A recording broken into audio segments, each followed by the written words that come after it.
नमस्कार, मैं हूं रसिका पांडे। आप देख रहे हैं IBC 24। देखेंगे खबरें फास्ट अंदाज में।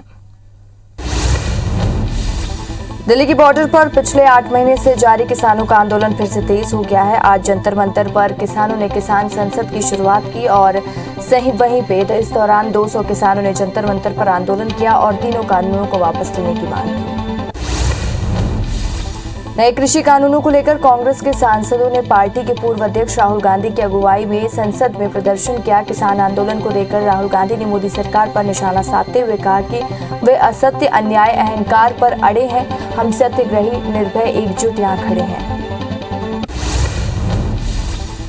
इधर केंद्रीय कृषि मंत्री नरेंद्र सिंह तोमर ने कहा कि हमने किसानों से नए कृषि कानूनों के संदर्भ में बात की है। किसानों को कृषि कानूनों के जिस भी प्रावधान से आपत्ति है वे हमें बताएं। सरकार आज भी खुले मन से किसानों के साथ चर्चा करने के लिए तैयार है। केंद्रीय मंत्री मीनाक्षी लेखी ने कृषि कानूनों के खिलाफ प्रदर्शन कर रहे किसानों को मवाली करार दिया है। विदेश राज्य मंत्री मीनाक्षी लेखी ने कहा कि वो किसान नहीं, वे मावेली हैं और साथ ही 26 जनवरी को जो हुआ वो शर्मनाक आपराधिक गतिविधियां थी। विपक्ष ने इस तरह की गतिविधियों को बढ़ावा दिया है, इसका संज्ञान लेना चाहिए। इधर केंद्रीय मंत्री मीनाक्षी लेखी के बयान पर किसान नेता राकेश टिकैत ने पलटवार किया। उन्होंने कहा कि उपद्रवियों जैसा कुछ नहीं है। किसानों के लिए इस तरह की टिप्पणी करना गलत है। हम मवाली नहीं है, किसान हैं। किसान देश का अन्नदाता है। वहीं मीनाक्षी लेखी के बयान पर किसान नेताओं के साथ साथ पंजाब के मुख्यमंत्री ने भी उन पर जोरदार हमला बोला है। कैप्टन अमरिंदर सिंह ने इसके किसान विरोधी मानसिकता करार दिया है। कैप्टन अमरिंदर सिंह ने कहा कि पत्रकारों पर हमला निंदनीय है, लेकिन मीनाक्षी लेखी ने किसानों को अपमानित करने से कोई अधिकार उनको नहीं है और अमरिंदर ने कहा कि उन्हें मंत्री के पद से इस्तीफा दे देना चाहिए। राज्यसभा में सूचना तकनीकी मंत्री अश्विनी वैष्णव जब पेगासस पर स्टेटमेंट देने के लिए खड़े हुए तो टीएमसी के सांसद ने उनके हाथ से पेपर छीनकर फाड़ दिया, जिसे केंद्रीय मंत्री अनुराग ठाकुर ने दुर्भाग्यपूर्ण बताया है। उन्होंने कहा कि चर्चा में हिस्सा ना ले तो पर्चा भी फाड़ देने से कोई दुरुपयोग है और साथ ही आपकी बातचीत में दम है तो आप चर्चा में भाग लीजिए। ऐसा करके आप लोकतंत्र को शर्मसार ना करें। वहीं बीजेपी के अध्यक्ष जेपी नड्डा ने भी टीएमसी सांसद के बर्ताव की निंदा की है और साथ ही उन्होंने कहा कि टीएमसी सांसदों ने आज जिस तरह के केंद्रीय मंत्री अश्विनी वैष्णव के साथ बर्ताव किया है वो लोकतांत्रिक मूल्यों के खिलाफ है और निंदनीय है। संसद की मर्यादा के खिलाफ काम करने का टीएमसी का पुराना इतिहास है। शोर मचाना, कागज फाड़ना उनकी संस्कृति है। बीजेपी इसका विरोध करती है। प्रधानमंत्री नरेंद्र मोदी की अध्यक्षता में केंद्रीय मंत्रिमंडल ने केंद्र शासित प्रदेश लद्दाख के लिए एक एकीकृत और बुनियादी ढांचा विकास निगम की स्थापना को मंजूरी दे दी है। निगम का अधिकृत शेयर कैपिटल 25 करोड़ रुपए होगा और आवर्ती ब्याज लगभग 2.42 करोड़ रुपए प्रति वर्ष होगा। वर्तमान में नवगठित केंद्र शासित प्रदेश लद्दाख के भीतर ऐसा कोई संगठन नहीं है। निगम उद्योग, पर्यटन, परिवहन, स्थानीय और हस्तशिल्प के उत्पादों के विवरण के लिए काम करेगा। लद्दाख में बुनियादी ढांचे के विकास के लिए निगम मुख्य निर्माण एजेंसी के रूप में भी काम करेगा। केंद्र की नरेंद्र मोदी सरकार ने स्पेशलिटी स्टील पर प्रोडक्शन लिंक इन्वेस्टिव स्कीम को मंजूरी दे दी है। कैबिनेट की बैठक के बाद केंद्रीय मंत्री अनुराग ठाकुर ने इस बात की जानकारी दी। उन्होंने कहा कि स्पेशलिटी स्टील पर PLI की स्कीम के अंतर्गत लाने के लिए मैन्युफैक्चरिंग की बात हो गई है और आयात पर भारत की निर्भरता कम होगी और 5,25,000 रोजगार के अवसर आएंगे। PLI स्कीम के बारे में जानकारी देते हुए केंद्रीय मंत्री ने बताया कि किसी भी एक कंपनी समूह को 1 साल तक के लिए 200 करोड़ रुपए के अधिक का इन्वेस्टिव नहीं दिया जाएगा। अनुराग ठाकुर ने कहा कि यह डिमांड ड्रिवन स्कीम की है। उन्होंने कहा कि इससे न सिर्फ अपनी जरूरतें पूरी होंगी बल्कि भारत एक्सपोर्ट भी करेगा और साथ ही 5,25,000 रोजगार के अवसर उत्पन्न होंगे। कैबिनेट बैठक के बाद प्रधानमंत्री नरेंद्र मोदी ने कहा कि आज कैबिनेट द्वारा लिया गया फैसला लद्दाख का सर्वांगीण विकास निरीक्षित करेगा। साथ ही पीएम मोदी ने कहा कि लद्दाख में गतिशील युवाओं को कई अवसर प्रदान करेगा। पश्चिम बंगाल की मुख्यमंत्री ममता बनर्जी 25 जुलाई को दिल्ली दौरे पर जा रही हैं। इस दौरान वे प्रधानमंत्री नरेंद्र मोदी से मुलाकात करेंगी। ममता ने गुरुवार को खुद ये जानकारी दी है। उन्होंने कहा कि प्रधानमंत्री से मिलने का वक्त मिल गया है। बता दें कि मार्च अप्रैल में हुए बंगाल चुनाव के बाद ममता और मोदी का पहली बार आमना सामना होगा।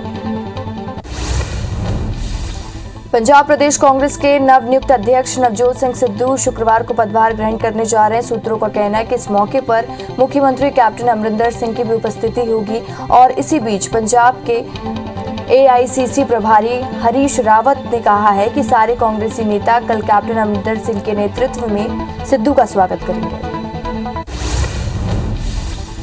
बॉम्बे हाईकोर्ट ने महाराष्ट्र के पूर्व गृह मंत्री अनिल देशमुख के खिलाफ भ्रष्टाचार के आरोपों पर सीबीआई की प्राथमिकी को रद्द करने से इनकार कर दिया है।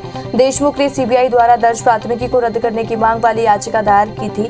इसके साथ ही कोर्ट ने राज्य सरकार की उस याचिका को भी खारिज कर दिया है जिसमें देशमुख के खिलाफ सीबीआई की प्राथमिकी के कुछ पैराग्राफों को चुनौती दी गई थी। दिल्ली हाईकोर्ट ने एक अहम फैसले में कहा है कि मुख्यमंत्री अरविंद केजरीवाल ने पिछले साल 29 मार्च को प्रेस कॉन्फ्रेंस में किए गए उस वादे को पूरा करना चाहिए जिसमें उन्होंने कहा था कि जो लोग किराए चुकाने में असमर्थ हैं उनका किराया दिल्ली सरकार भरेगी। कोर्ट ने कहा कि अच्छी सरकार से उम्मीद की जाती है कि उनकी ओर से किए गए वादे बिना पुख्ता वजह के पूरे कर दिए जाएं। मणिपुर के इम्फाल के पास भूकंप के झटके महसूस किए गए हैं। आज शाम 4:28 पर भूकंप के झटके महसूस किए गए हैं। नेशनल सिस्मोलॉजी के मुताबिक रिएक्टर स्केल में भूकंप की तीव्रता 3.5 मापी गई है। हालांकि इसकी वजह से किसी भी तरह का जान और माल का नुकसान नहीं हुआ है। सुबह राजस्थान के बीकानेर में भी भूकंप के झटके महसूस किए गए थे। मुख्यमंत्री भूपेश बघेल ने कलमा बैराज के प्रभावित जांजगीर चांपा जिले के चंद्रपुर इलाके में 314 किसानों को मुआवजे के रूप में 22 करोड़ 78 लाख रुपए की राशि चेक वितरण किया है और मुआवजा वितरण का वर्चुअली कार्यक्रम मुख्यमंत्री निवास कार्यालय में आयोजित हुआ। कार्यक्रम में मंत्री रविंद्र चौबे, मंत्री जयसिंह अग्रवाल सहित अन्य जनप्रतिनिधि शामिल हुए।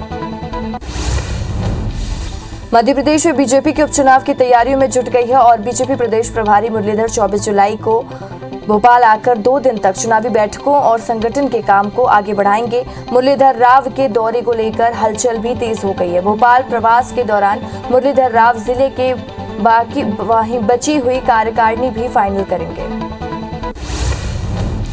इंदौर में लंबे समय के बाद कांग्रेस के शहर में ग्रामीण कार्यकर्ताओं की बैठक हुई है जिसमें इंदौर कांग्रेस प्रभारी विजयलक्ष्मी साधो भी मौजूद रही। उन्होंने कार्यकर्ताओं को संबोधित किया। बैठक में पार्टी संगठन को मजबूत करने के लिए कई फैसले भी लिए गए जिसके तहत मंडलम और सेक्टर की संख्या में इजाफा किया जाएगा। इसके अलावा युवाओं में ज्यादा से ज्यादा मौका दिए जाने के साथ ही उन्हें पद भी दिए जाएंगे। विधायक अनूप नाग को राज्य मंत्री का दर्जा मिलने के बाद कांग्रेस कार्यकर्ताओं ने पखांजूर में उनका जोरदार स्वागत किया है। विधायक अनूप नाग ने सीएम अंदोर संरचना और प्राधिकरण के सदस्य बनने और राज्य मंत्री का दर्जा मिलने का श्रेय अंतागढ़ विधानसभा के मतदाताओं को दिया है। छत्तीसगढ़ विधानसभा के मानसून सत्र में विपक्ष ने बहुत से मुद्दों को सत्ता पक्ष में घेरने की तैयारी शुरू कर दी। विपक्ष खाद की कमी, धर्मांतरण, ड्रग्स माफिया की सक्रियता, धान की बर्बादी, अस्पतालों में अव्यवस्था आदि मुद्दों पर घेरने की रणनीति बना रहा है। वहीं मंत्री शिव डहरिया का कहना है कि भारतीय जनता पार्टी के हर सवाल का जवाब सत्ता पक्ष दमदारी से देगा। जासूसी मामले पर छत्तीसगढ़ प्रदेश कांग्रेस ने राजीव भवन में राजभवन तक पैदल मार्च निकाला और कांग्रेस के 15 सदस्यीय प्रतिनिधि मंडल ने राज्यपाल अनुसुईया उइके से मुलाकात की। साथ ही राष्ट्रपति के नाम ज्ञापन भी सौंपा। ज्ञापन में केंद्रीय गृह मंत्री अमित शाह के इस्तीफे की मांग की गई और पूरे मामले की जांच संसदीय समिति के नेतृत्व में कराने की मांग की गई।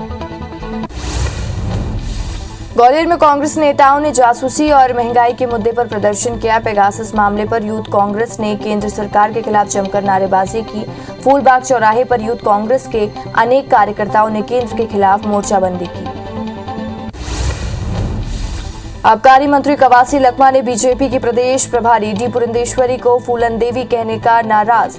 वहीं बीजेपी महिला मोर्चा के कार्यकर्ताओं ने प्रदर्शन किया है। महिला कार्यकर्ताओं ने उन्हें चूड़ी भेंट करने की कोशिश की लेकिन उन्हें रास्ते में पुलिस ने बैरिकेड लगाकर रोक दिया। इस दौरान पुलिस और महिला मोर्चा की कार्यकर्ताओं के बीच में झूमा झटकी भी हो गई।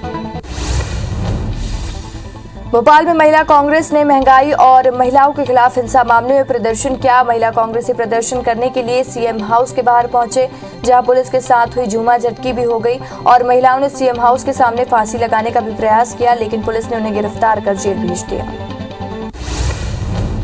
कवर्धा बीजेपी युवा मोर्चा ने जिले में बिजली की समस्या को लेकर कैंडल मार्च निकाला। कैंडल मार्च की शुरुआत गांधी मैदान से की गई।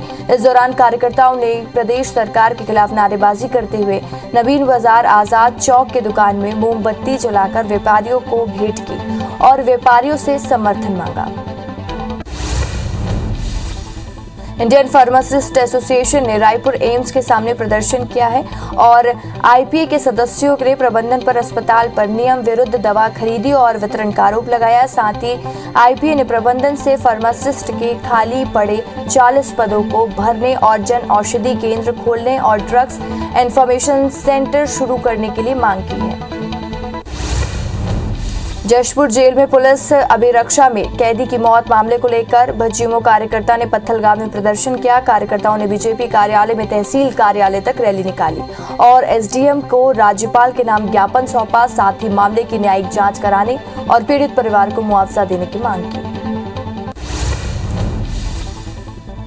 चिरमिरी के गोदरीपारा में अंग्रेजी शराब दुकान को हटाने की मांग को लेकर बीजेपी ने प्रदर्शन किया। दरअसल बीजेपी मंदिरों के पास शराब दुकान खोलने का विरोध कर रहे हैं। बता दें कि बीजेपी अलग अलग मुद्दों को लेकर लगातार सरकार के खिलाफ प्रदर्शन कर रहे हैं।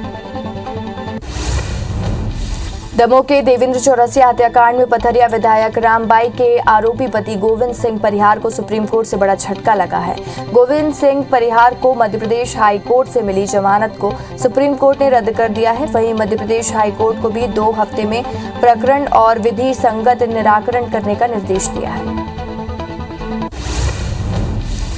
ग्वालियर चंबल संभाग के नर्सिंग कॉलेजों को लेकर हाईकोर्ट की ग्वालियर बेंच ने बड़ा आदेश जारी किया है। हाईकोर्ट ने केंद्र और राज्य सरकार से कहा है कि वो ग्राउंड लेवल पर जाकर नर्सिंग कॉलेजों की जांच करें और उनके यहां व्यवस्थाएं चेक कर जाए और साथ ही हाईकोर्ट ने उससे प्रोग्रेस रिपोर्ट तलब की है। दरअसल कोरोना काल में प्रशासन ने नर्सिंग कॉलेजों में अधिग्रहण की सोचा। इस दौरान बड़ा फर्जीवाड़ा सामने आया था। बिलासपुर में एक शॉपिंग मॉल में निर्माण को लेकर लगी याचिका पर हाईकोर्ट में सुनवाई हुई। मॉल के तालाब पर बने हुए होने पर हाईकोर्ट ने सख्त नजर आया और कार्यवाहक चीफ जस्टिस प्रशांत मिश्रा ने शासन और नगर निगम बिलासपुर के इस मामले में 2 हफ्ते में जवाब मांगा है। बता दें कि इस मामले में रोहित राठौर नामक व्यक्ति ने जनहित याचिका लगाई है। इंदौर के शराब कारोबारी अर्जुन ठाकुर गोलीकांड मामले में गैंगस्टर सतीश भाऊ और चिंटू ठाकुर को जिला कोर्ट में पेश किया गया, जहां कोर्ट ने पुलिस को 7 दिन में रिमांड सौंप दिया। आरोपियों को 28 जुलाई को फिर से कोर्ट के समक्ष पेश किया जाएगा। मामले की सुनवाई न्यायाधीश सुरेश यादव ने की है। राजनांदगांव जिले में किसान खाद की किल्लत के बीच खाद वितरण में गड़बड़ी सामने आई है और मोहल्ला ब्लॉक पर मटेवा में किसानों ने सोसाइटी से 2 बोरी खाद मैनुअल एंट्री के जरिए उठाया, लेकिन इसके बाद किसानों के मोबाइल पर 12 बोरी खाद उठाए जाने के मैसेज आने लगे। इसके बाद किसानों ने मामले की शिकायत प्रशासन से की, जिस पर प्रशासन ने खाद वितरण में गड़बड़ी मानकर जांच शुरू कराई। रीवा के हनुमाना में ब्लॉक एजुकेशन कार्यालय में पदस्थ लेखपाल को लोकायुक्त पुलिस ने 5000 रिश्वत लेते हुए रंगे हाथों गिरफ्तार किया है। दरअसल पेंशन देने के बदले लेखपाल ने शिवाकांत चरमाकर ने फरियादी से 13000 रिश्वत मांगी थी। इसकी शिकायत मिलने पर लोकायुक्त पुलिस ने कार्रवाई की। बलरामपुर के धनवार गांव के पास 2 ट्रकों की आपस में भिड़ंत हो गई। हादसे में ट्रक के नीचे दबने से एक ड्राइवर की मौत हो गई है, जबकि हेल्पर ट्रक के अंदर ही दब गया था, जिससे वाड्रफनगर पुलिस ने गैस कटर की मदद से ट्रक से काट कर बाहर निकाला और इलाज के लिए अस्पताल भेजा। वहीं दूसरा ट्रक ड्राइवर हादसे के बाद से फरार है।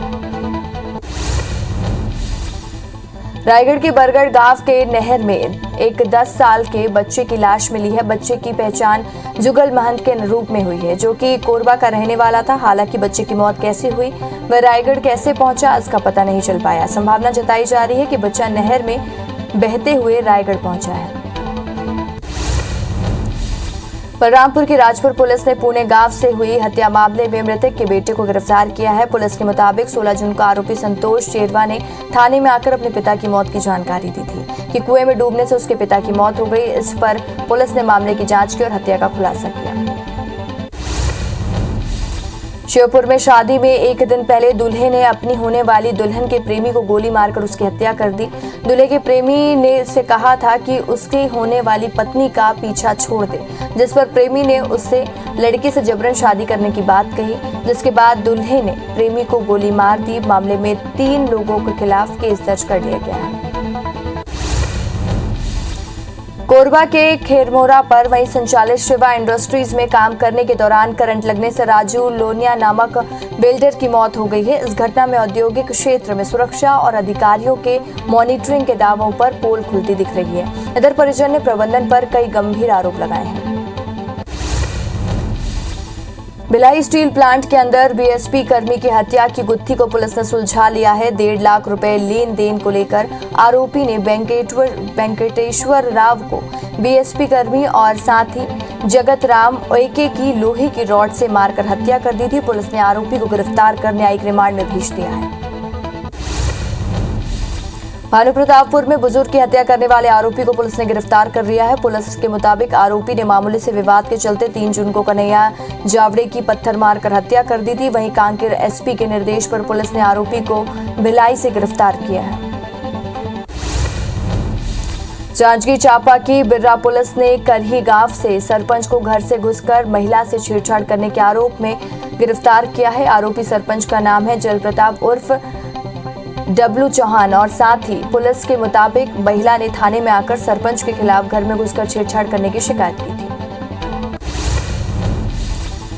जांजगीर में चोरों के हौसले बुलंद हो गए। जिला अस्पताल के पास बने डॉक्टर स्टाफ कॉलोनी में चोरों ने डिप्टी कलेक्टर और साथ ही एक डॉक्टर समेत 5 घरों के ताले तोड़े। हालांकि 4 घरों में वे चोरी करने पर नाकाम रहे, लेकिन एक नर्स के घर से 2 लाख के जेवरात पार करने में कामयाब हो गए। ऐसे में पुलिस की गश्त की पोल खुल गई है। छत्तीसगढ़ के पूर्व मुख्य सचिव और नया रायपुर अटल नगर विकास प्राधिकरण के चेयरमैन आरपी मंडल की पत्नी का मोबाइल फोन चोरी होने का मामला सामने आया है। आरपी मंडल की पत्नी परिणीता मंडल का मोबाइल सिटी सेंटर मॉल से चोरी हुआ। पुलिस ने सीसीटीवी फुटेज के आधार पर युवती की तलाश शुरू कर दी है। राजधानी रायपुर में दिनदहाड़े डकैती की योजना बना रहे 2 आरोपियों को लोगों ने पकड़कर पुलिस के हवाले कर दिया है। उनसे पूछताछ कर रही पुलिस ने गैंग के 8 डकैतों को गिरफ्तार किया है। गायत्री नगर स्थित काशी अपार्टमेंट से खुद को इलेक्ट्रीशियन बताकर डकैती करने पहुंचे थे। जगदलपुर में सराफा कारोबारी से लूट मामले को लेकर पुलिस ने जांच शुरू कर दी है। वहीं कारोबारी से लूट को अंजाम देने के बाद आरोपियों ने उड़ीसा में छिपे होने की सूचना पर पुलिस ने 3 टीमें बनाकर वहां भेजी, जहां पुलिस संदिग्धों से पूछताछ कर रही है।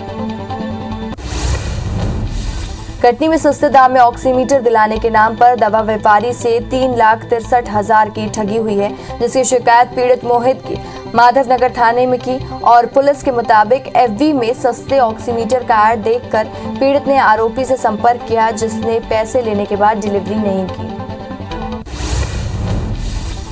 कोरबा के बालको पुलिस ने एक बार फिर से सट्टा के और साथ ही खिलाफ बड़ी कार्रवाई की है। पुलिस ने मेन खाईवाल सहित 8 लोगों को गिरफ्तार करते हुए उनके पास से 1 लाख से ज्यादा कैश जब्त किया है, साथ ही 8 मोबाइल भी जब्त किया है। पुलिस के मुताबिक साईवाल पवन कुमार कई जगह पर गिरोह के रूप में सट्टा चलाने के पूर्व आरोपी रहा है।